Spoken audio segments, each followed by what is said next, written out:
Thomas and Percy were cross, and so was Tilly when she came back the next morning. The three tank engines were alone with Edward. They decided to find out what all the gossip was about. Edward, if you don't mind me asking, was there something that made Henry think you were scared of that old line? Like, did something happen? I suppose I can tell the three of you, but don't tell anyone else. We won't. Right then, that line is haunted. I went on that line many years ago, and can assure you that I saw something strange. And this was the story Edward told. The year was 1894. The island of Sodor was part of the United Kingdom for many centuries, but there was still a large number of native Sudrek speakers. Most of them are farmers in rural areas. Just off of what is now the Kirkronan branch, there was a small hamlet next to Hor in Lake called Gorsaffelin. It was inhabited by Sudrek farmers and was served by a small station. They would load their goods into trucks, and the train would take them to be delivered across the island. For many years, the area was peaceful. That is, until a deranged man named Guter Quildrodo became the mayor. He was a native Sudrek extremist who hated the British rule of Sodor. He was quite an intimidating man, always dressed in black, and he turned the once peaceful farmer hamlet into what was essentially a radical Sudrek cult. He often got into trouble with law enforcement due to his promotion of violent resistance, and garnered a fearful reputation with not just local farmers but the government as well. Eventually, he and his henchmen decided that the town was no longer under British rule, and they would ban any outside influence. This included blocking trains from coming in.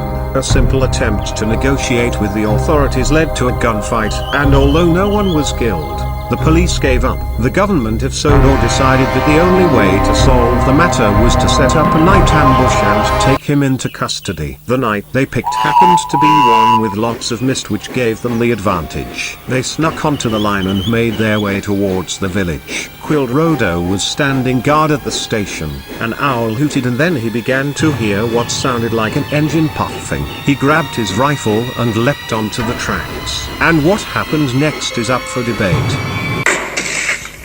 Some say he pointed his rifle at the oncoming train, shooting at it, while others say he was shot dead in cold blood. But whatever the story, Quildrodo was shot dead and the town was invaded by British soldiers.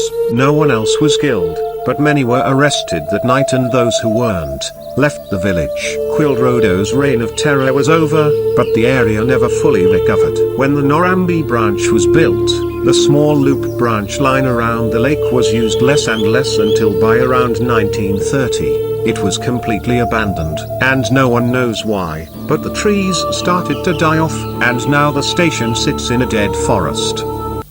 But what does that have to do with ghosts? That's what I was just about to tell you. I went down that line one night in 1930 with some workmen, and there was a strong mist, and as I approached the station, an owl hooted, and suddenly we heard gunshots. We called out, but there was no reply. Suddenly, the station light turned on.